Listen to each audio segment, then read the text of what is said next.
Hey, everybody.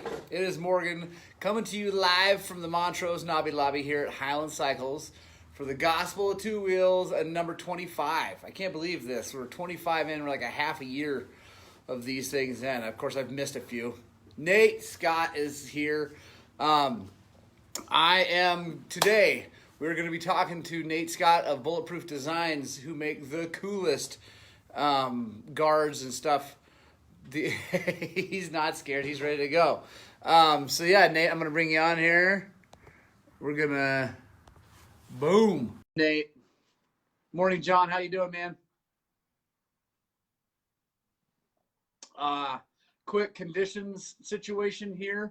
It's cold and snowy today. It looks like it's gonna be cold and snowy for a while. Eric Cancer, Spencer Sutton, what's happening? Garrett Anderson, what's happening? We are working on adding Nate in. I think he's trying to work on his phone here. Hey, there he is. What's up, man? Not much. Nate has clothes on, everybody, so we should all be stoked. Yeah, you're welcome. Or not stoked. I don't know. It depends. Oh, good morning, Nate. How are you, man? I'm great, brother. How are you? I'm doing very well. And where, for all these folks, are you located? Lee Summit, Missouri, southeast side of Kansas City. Okay, right on. Nice. And so tell us a little bit about Bulletproof Designs, just kind of the stuff, like your creation story, like where it came from, how it showed up. So Bulletproof started September 2005. Okay. That was basically I guess to back up just a little bit, Bulletproof is a partnership. My business partner's name's Bud Carmen. Okay. Him and I were basically starting to do a little dirt bike riding together, and he'd already kind of designed these products, figured them out, had made a couple sets of them for him and his buddies, and so he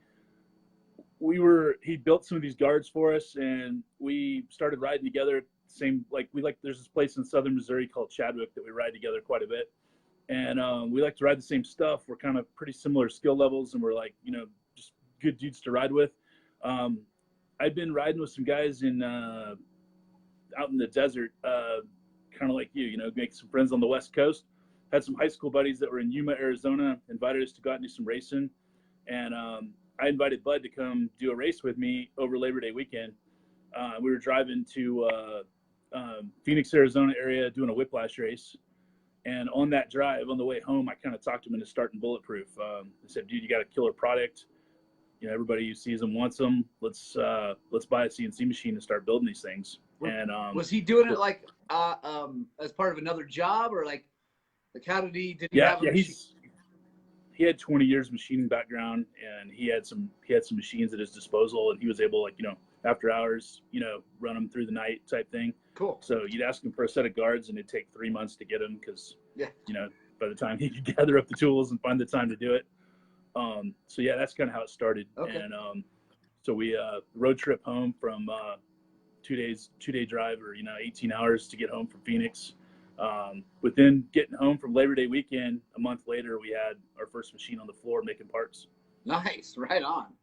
That's awesome. And how many machines do you guys have now? We have 8. 8, okay, right on. And we have 3 horizontal mills and 5 vertical mills. Sweet, right on. And how do you guys? This has been a question I've always had for people who make parts for bikes, especially all the crazy new stuff that keeps coming out. How do you guys keep up with that? Like, how do you, when the 2020 KTM comes out that's got different radiators because they feel like they have to change the radiators, how do you guys keep up with that kind of demand? We're pretty fortunate. We have 4 or 5 dealers in the Kansas City area, and we have really good working relationships with those dealers. So they're super cool about letting us come over and, when the new bike gets there, grab it and take it over the weekend or something. Okay. So we'll take it, bring it back to the shop, put it on a lift, let Bud work his magic. He designs them, writes the programs for them. We'll shoot the bike back Tuesday morning when the shop opens back up. Most of our shops around here aren't open on Monday. Right. So we'll buzz it back over there on Tuesday morning and drop it off to him. So they're good to go if the floor checkers come. Yeah. And and then you know, oh, that's right? awesome. That's the thing I don't have to deal with being not a dealership, but I remember that very well. Yeah, but you've been in that world. You know what I'm talking about. Oh yeah.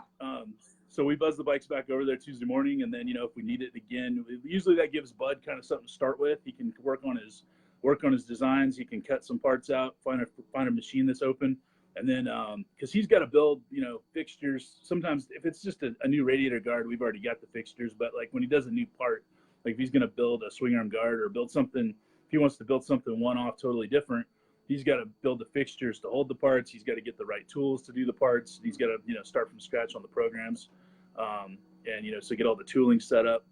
But yeah, it's then we'll usually go back and borrow the bike again, and you know, test fit type thing, and then return the bike. It takes a little while. Yeah, I bet. Yeah, because we had guys in Gunnison. I worked for, well, both Fritz at Gunnison Motorsports and Morrill at Sun Sports, and we had just local guys wanting to make little thing, you know, like nothing machine, but like a bag of this or whatever, and they'd have to be back and forth a ton, and it seemed like it took forever. And I can't imagine making hard parts or even got to be a little bit tougher to get that done. Yeah, but luckily, I mean, there were, you know, a lot of things. It's been tougher recently with the Yamahas and the Hondas and stuff. They've been really changing things up a lot, and those are a lot harder for us. But and even when KTM went in 2016, the SXFs, and then 17, like the new design, the new frame, new chassis. Yeah. Those were all the mounting points went to 45-degree angles. Right. And so that's when we kind of went into like 4-axis machines. That's when it was like, okay, a 3-axis mill is no longer going to cut it. We have to be able to cut these angles. So we had to make the investment in more expensive, you know, better machines. Yeah, for sure. What kind of machines do you guys use? Some of these guys might want to know that. We've stuck with Haas. It's kind of from Bud's background. That's what he's most familiar with. It's one control. So as far as the guys in the shop that are operating the machines, loading them and stuff, the same controller pretty much on every machine. Right. They're a little less expensive as some of the other brands, but you know, they've worked for us. Awesome. Right on. And guys who are watching, if you have questions, make sure you throw them up here. Nate, can you see the feed coming up at the bottom? I don't see it. I don't know if I can turn it on. You might want to swipe left or right or one of these. Oh, yep, I got it now. It's not like Tinder, so it's okay. Dude, I've been married like 22 years. I don't know what that is. Yeah, I know. Well, I've been married almost 20 years. So, but you know, when you're in this industry, you hang out with a bunch of young morons. And that's right. I said that, everybody, young morons. You'll grow up to be old morons just like us eventually. Right? There's hope for you. Yeah, there's hope. You can be an old moron just like us. But and I'm sure everybody wants to know, because we get this question every time. Yes or no on tacos? And if you like tacos, what's your favorite taco? Yes on tacos, and favorite is Baja tacos. Oh, there you go. Yeah, absolutely. Right on. I mean, any taco in Ensenada, I'm in. Yeah, fair enough, dude. Fair enough. Oh boy. I'm gonna beat Wade to it as long as it doesn't have onions on it. No onions for this guy. Good job. Nice. That's awesome. What's the weather like there? I see you have a little stocking cap on. It must be a little chilly. Dude, it's horrible. I mean, we had snow. We started off with rain, freezing rain, sleet. We had hail. We had thunder, lightning, and now it's snow. It's 12 degrees with a -7 wind chill. Dude, that sounds horrible. Yeah, dude. I don't. They call it misery for a reason. Yeah. Oh my God. Are you from Missouri? Actually, I'm from California. Okay. I was born in Southern California. My old man worked for TWA Airlines, and but TWA's overhaul base was in Kansas City, so he'd get laid off for low seniority, and we'd move back here, and then we'd move back to California, and then we'd move back here again. So it's back and forth. But yeah, I kind of grew up in Missouri. It's kind of where most of my life's been here. Right on, right on. Yeah, I grew up in Oklahoma, and I was just happy to get out. Although now with the way things are going around here, they're Californicating Colorado so bad, I might have to move back to Oklahoma, where it's a little more conservative. Oh, here we I go. understand. Garrett Anderson says he wishes his rad guards on the 450FX, YZ450FX, enclose the radiators like it does on my Husky. Is there a reason why you're not doing that on those? Yeah, because the 450FX has, I believe, if it's the year I'm thinking of, the mounting points to the frame. There's one mounting point in front of the radiator. Yep. On the frame, and there's one behind it. And so that didn't give us, basically the way we design them, that didn't give us the option to do that. We can't. Right. Oklahoma rules, whatever, Brady. Yeah, make sure you pay attention to all these, because there'll be, you've watched the show. Yeah, I've seen Javier and Wade going back and forth. Yep. But yeah, basically we couldn't do it with the mounting points to the frame. It just didn't allow it. I apologize. We did a quick little story. Yeah. Jason Rains is part of the Randy Hawkins and Pro race team. We've sponsored those guys for years with product and stuff for their race bikes. And I actually got a phone call from Corey McDonald, one of the mechanics on the team, and they were Jason was showing off those radiator guards on his YZ450FX to the guys last week. And he said they were the only like demo bike. He drives around the demo trailer and does all the demos, and it was the only one that they had that he hadn't replaced a radiator on in a year and a half. So nice. And on a demo bike, I mean, you got to think there's some guys that jump on those things that don't know what they're doing. Yeah. Oh, well, that's like our rental bikes. That's why we've got them on the rentals, because you're just expecting some absolute carnage to happen, and I don't want to replace radiators like every week. Right. So yeah, no, that's awesome. What I know you guys make Sherco stuff. I know you guys make gas stuff. Let's see, I'm in Beta stuff. Are there any brands out there that you aren't supporting right now? I'm trying to see. Yeah, Brady, we don't like Kawasaki. Sorry. Yeah, that's fine. Tell Brady he doesn't need no one. Kawasaki's, yeah, whatever. I mean, right? Those are Supercross bikes, and you can only take them to Supercross stadiums. That's it. That's the only place that they work, is in a Supercross, maybe a motocross track, maybe, but with no rocks. Yeah. Like exactly. Oh my gosh. Yeah. So let's see what else. This is a good question. Well, for me, it's a good question. What is your most popular part? Like style, like rad guard, disc guard, that, like not the specific bike. It's still farly outweighs. KTM radiator guards are where it's at for us. I mean, that's the one thing that it's where we started, and it's what we've always done. We've tried to keep up with as much of the other stuff as we can. We're working on Honda stuff right now. Okay. Getting the new X's and L's and trying to build that stuff. We've actually got almost the entire Yamaha lineup covered now. Right on. We've like I said, we do gas. We build all the Beta hard parts. We've got a kind of an exclusive agreement with Beta where we build all the guards we build them and ship them to Beta California, and then they distribute them to Beta USA. Nice. So Gas buys from us quite a bit. We're trying to get that similar relationship working with Gas to get in their hard parts catalog. Yeah. There's rumors that GYTR might be interested in picking us up and putting us in their hard parts catalog.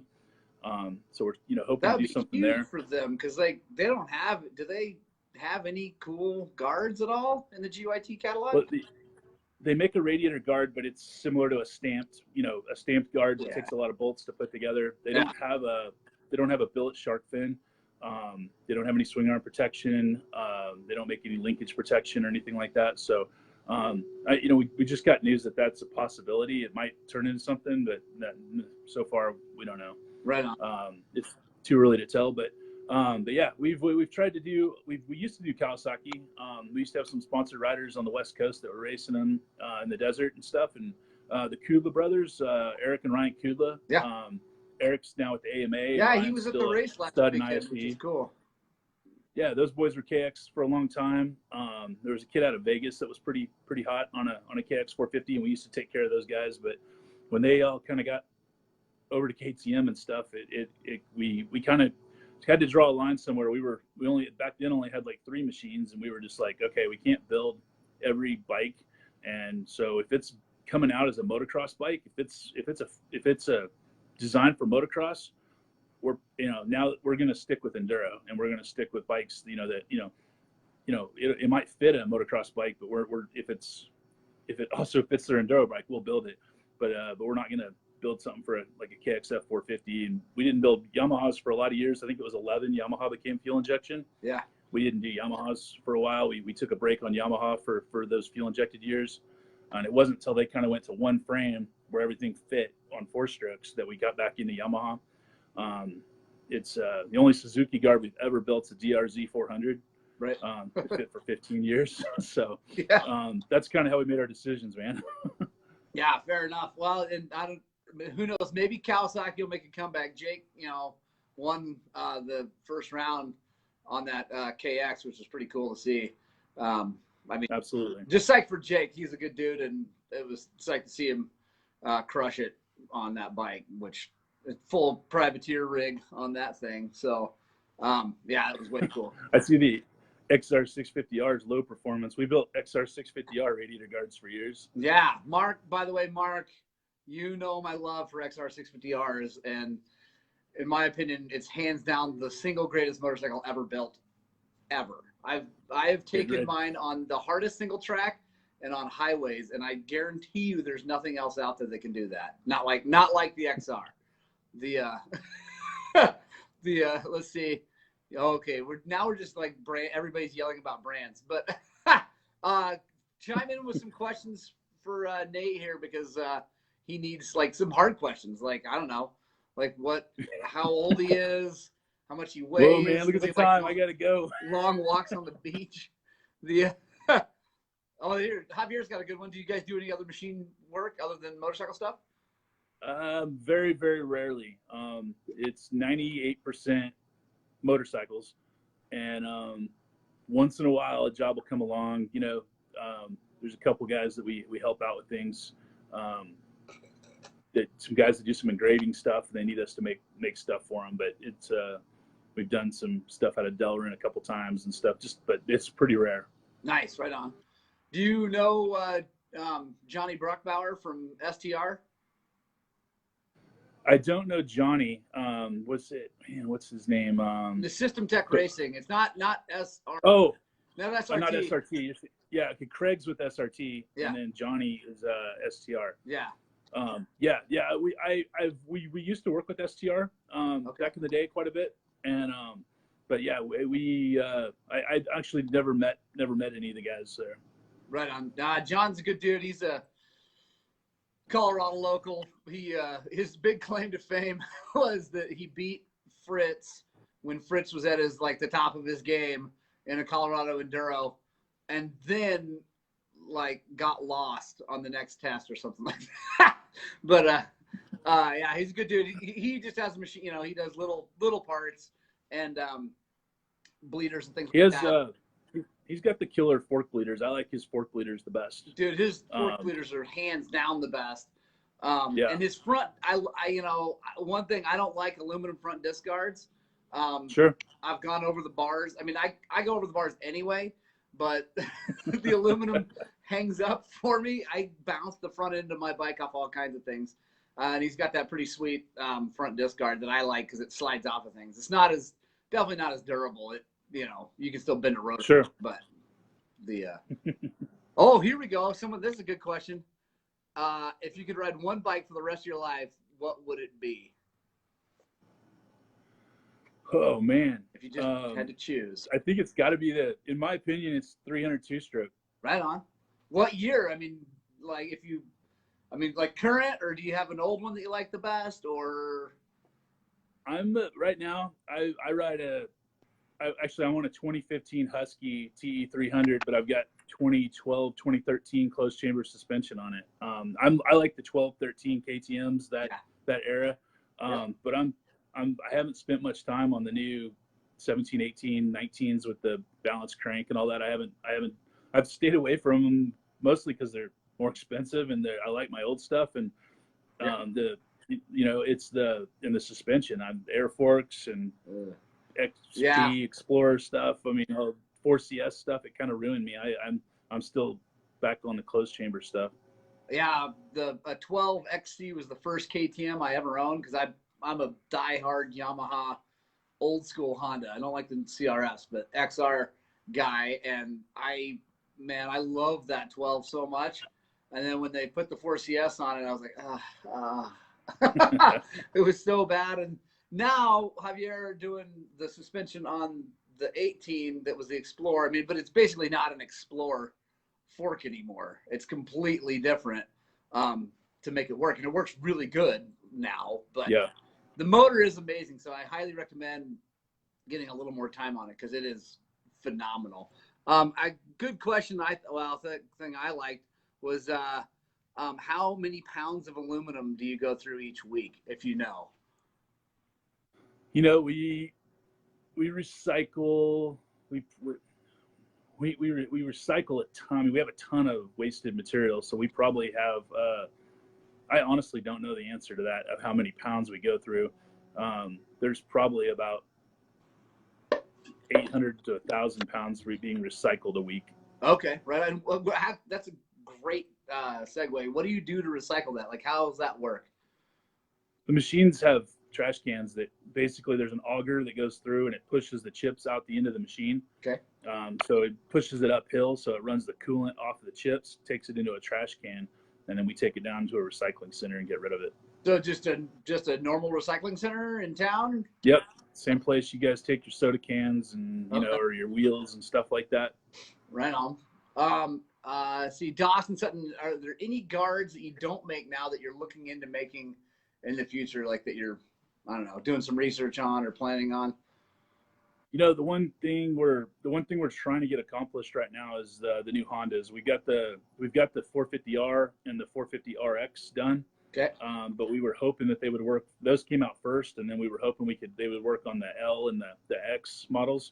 Yep. But they don't. So that's probably the next thing on the list is to figure those out, because those are probably more our true customer, our enduro, you know, California dual sport type, you know, thing. The guys in California need a plated bike, so that L is perfect for them. Yeah.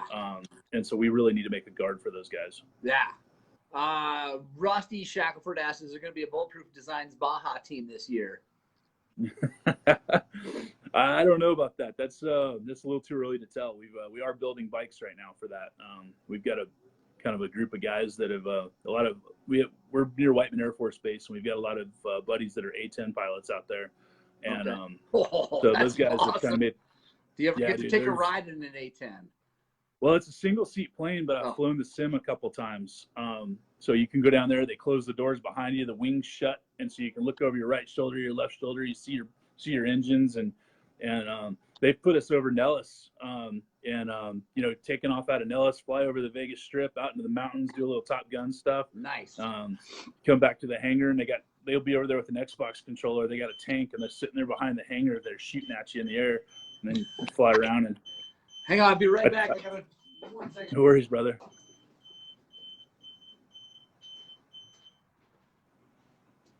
The stupid alarm system is annoying. Early in the morning, it's like you gotta babysit it. Brian, no free stuff for you, Brian Aliff. Todd York cuts you off. Yeah, take that, Aliff. He is the best looking guy. Let's be honest. I don't know about fastest, but he is dead sexy. Just ask him; he'll tell you. Yeah. Yes, that is awesome. Let's see, what else was I gonna ask? Have you guys ever made anything other than guards, like any like triple clamps or anything like that? No. We started the whole business with trying to solve a problem. Yeah. Back in the day, there wasn't a whole lot in 2005 that you could go buy from a radiator guard that would, that would really protect your radiator. Back in the day, it was like they were better, they were good, they were decent, but they were $79 guards. They were, Duval, Enduro Engineering, and Flatland was kind of about everything that was there. And they were building a product, that was, they were stamping it, and it didn't create airflow as well. It was restricting airflow. And, you know, most guys that I talk to are, you know, we ride rocks. I mean, that's kind of what we do. Yeah. We go to Southern Missouri, we ride Chadwick, we ride, you know, nasty rocks, and we love to hill climb and do stuff like that. And your bike's going to fall over. And so we were always bending radiators and beating things back into submission. And until Bud came up with the design to, you know, for a billet guard, he's like, I can build something stronger. And so we've always designed products. We've always kind of tried to do it out of need, you know, let's solve a problem, you know, let's not make a bling gas cap or something. You know what I mean? Yeah, absolutely.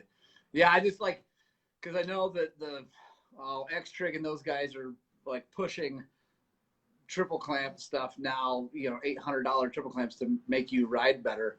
And I just don't know about that.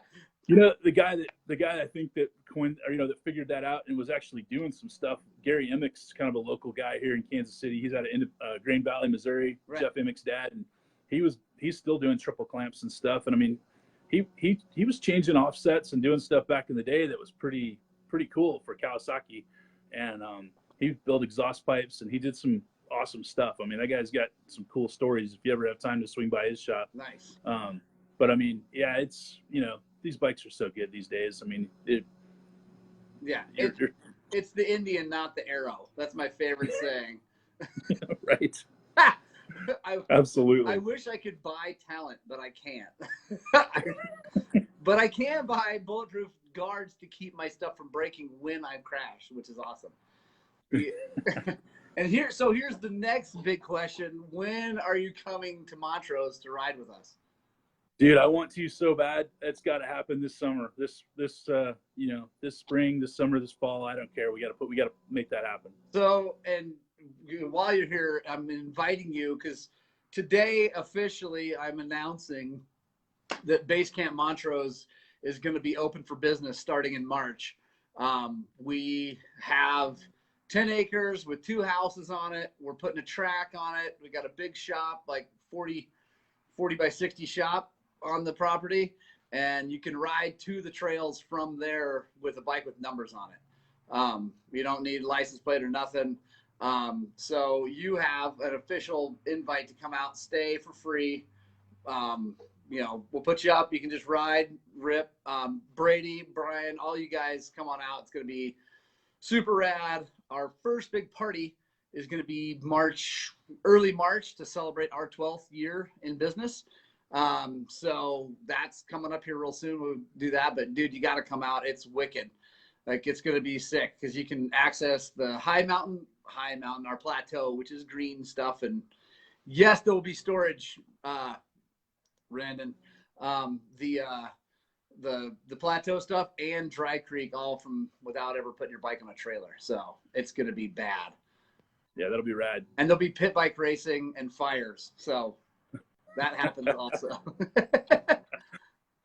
I rode all day. I was fine, but that night I got hurt on my pit bike. Yeah, exactly. I blew my ACL out on a 50. Exactly. Every time. Generally how it goes. Okay, so I'm going to put you on the spot one more time, and then we're going to shut this thing down. Come up with a question for someone to answer, and whoever answers it correctly first on via text thing going on over here, I'm going to send them some swag from Highland Cycles. So you didn't warn me about that at all. It's some sort of trivia question. So yeah. Yes, guns, Brian. We'll have guns out there. Man, I'm going to be horrible at this. You should have warned me. That's all right. We post some pictures on social media a lot and stuff. Who's probably the most famous person we've ever met in Baja? Ooh, there we go. So you guys hear that? And Nate, you're watching this feed, right? I am. Okay, cool. So you nail. I mean, I don't know. I've met a lot of famous people in Baja. It's pretty cool. That place is amazing. Mark, you ride a Rokon drunk. Nice. That's not a bad idea because a Rokon is slow enough that. John Hill says Russell Bobbitt. That's a good guess, and we have met him there, but I don't think this person's more famous. Right. That wasn't my answer. Okay, there we go. Javier says Malcolm Smith. That was it. There we go. Right on. Javier can have. I will get Javier some Highland Cycle stuff. So, quick story. I got to meet. So the famous people I've got to meet partially because of Anna, and being the fact that she's Anna Cody and knows everyone. Got to meet her brother Quinn, Johnny Campbell, Kendall Norman, Bruce Ogilvie, Travis Pastrana, and Robbie Gordon. Robbie Gordon was the best because he actually needed to borrow tools from me. I'm in San Ignacio, and it's ridiculous, right? Like, so we're sleeping in a box trailer. We got $0 and sleeping in a box trailer. We're down there racing. My buddy and I are pre-running, and we're at Rice and Beans, just like in the parking lot because they let us park there for free. And so I, whatever, pulling our stuff back and laying in the bottom of the trailer, and up walks Robbie Gordon, and I look over, and of course I know who he is. I'm like, hey man. He's like, hey, do you guys have any Allen wrenches? I'm like, dude, really? You don't have any Allen wrenches? He's like, no, I just need to. I'm like, yeah, no worries, whatever. So I'm like, and then I'm like digging through it, and I decided to be a super smart ass. And I was like, I only have metric stuff. I don't have any SAE junk. And he's like, he gets this look on his face. He's like, well, they're German lights, so I'm like, okay, whatever. So we walk over to his pre-run truck, which is worth more than my house. I mean, oh yeah, dude. And it's like, and he doesn't have a tool, not one tool. And I'm like, you got to be kidding me. He's like, yeah, we're going pre-runner tonight. I'm like, you don't have any tools? He's like, no. I'm like, whatever, dude. Here's my, here's my Snap-on Allen keys. He fixes it, and he adjusts one light like a little bit, and hands him back. I talked to him for a little while, asked him what kind of motor was in the thing, blah blah blah. He's like LS1, by the way. That dude has an LS1, or no, excuse me, an LS7 in his pre-run truck, making like 700 horsepower in the truck that's not even going to go racing. But he does it, and he like goes to shake my hand. He's like, oh, sorry, my hands are dirty. I'm like, dude, your hands aren't dirty. You adjusted a headlight. But yeah, it was awesome. I got to give Robbie Gordon. We were down there. Pastrana was there 14. Yeah, I saw him in 07 when he tried to solo it. Okay. We were down in 14, and him and I think Godfrey we're gonna just as a contest between the two of them. We're gonna see who could Ironman it, that year, and who could make it to the finish or make it the furthest. And Bud and I were working the pits for KTM. We were like 55 miles in, their first pit stop for David Pearson. And that was the year they raced the, I think it was, actually, no, that was 07. You're right. Yeah. They were on the 690 that year. Yeah, that pile of crap that couldn't finish the thing. So we were at their first pit, and about the 5th or 6th bike through was Pastrana on like a DRZ. Yeah. And we were like, and we got all fired up because it's like Pastrana, man. So we're like, yeah, Pastrana, we're cheering for him. And he comes through, and he starts doing the pump on his arm, and he blows the turn and goes over the berm. And then he just turns it like a moto turn and freaking just brap right back on the throttle over the berm and takes off, keeps going. But nice. We screwed him up on that turn. Well, I met him at Rice and Beans. He came in looking for actually Pearson and who was the other guy on the team that year? Cyril Dupre. Yeah, Cyril. So I'm sitting at Rice and Beans. I just pre-run because I soloed it the year before, and so I was down with the team, and so I did the run from Bay of LA to San Ignacio, and I'm hanging out waiting for my team to pick me up to head back, and it's nighttime, and here comes Travis. Like he's like, "Hey, has anybody seen Cyril Dupre?" I'm like, "What? No." My whole world was rocked by the fact that, first of all, it's Travis Pastrana rolling in looking like a goon, and then he's asking for Cyril Dupre. I'm like, what the? No, man. He's like, yeah, I'm looking for him. Like, I ran out of gas while I was pre-running, and they gave me some gas. I just want to say thanks. And I'm like, oh, well, no, I haven't seen him. And I'm like, what are you doing down here? He's like, oh, I'm going to solo it. And, like, seriously, one of the proudest moments of my entire life was like, oh, right on, dude. I did that last year. And he looks at me. He's like, dude, that's gnarly. I was like, yes. I was like, that's it. I can quit now. I can stop. Travis Pastrana said I was gnarly. That's awesome. Yeah, and then I Mission was accomplished. waiting for the bike just outside of Bay of LA when he came down, turns off of those huge whoops on the road to Bay of LA, like it's up high, kind of near El Crucero. He comes out. Yeah, after Kalamazoo Wash. Yeah, so he comes out, hits the pavement, and I'm still waiting for my bike. That's a long story. Anyway, and he comes out and he rips the biggest wheelie you have ever seen, like out of sight on the pavement. Everybody's cheering. Oh, it was so rad. He is a showman. He's the biggest showman. Dude, it was awesome. He's like seriously one of the nicest dudes ever too. So that was super cool. Well, right on, man. We are gonna boogie. I'm gonna let you get back to work, I'm sure. I live in a van. Or who lives in a van, Brian? Nate or me? I might live in a van. But yeah, dude, thank you so much. I really appreciate it, Nate. Thank you so much. Thanks for having me, guys. Thanks for all the support. We love you guys. We really appreciate it. Yeah, and buy Bulletproof guards, lifetime guarantee, hands down, best stuff you can buy, period, ever. Yeah, have an awesome Get them at day. Island Cycles. Yeah, man. Thanks a lot, dude. Nate, if you just hit the little beep, I'll sign off here. Just hit the little X. Thank you so much, dude. I appreciate it. Thanks, guys. See ya. He can't figure it out. Nate can't figure out how to turn it off. There should be like a little, there we go. Hey, guys, thank you so much for watching. I hope you guys really like that. Nate is one of the best in the business. We really appreciate it. Punk Rock Club, thank you for watching all the way to the end. Give us the horns if you're still watching, either now live or later. If you watch to the end. Javier said give the stuff to the next guy from Malcolm Smith, so I'll scroll through, find the next one, and I'll shoot you a message. Guys, really appreciate you tuning in. Really appreciate all the support and love. Thanks for watching, and I hope you guys have an awesome day. And hopefully the weather warms up here, and we'll be out riding our dirt bikes really soon. Stay tuned for Basecamp Montrose. More info coming. More info on our kickoff party that's going to happen out there in early March, and all the super radness that's going to be going on out there. It's seriously 10 minutes from town, but also has access to all the really cool trails.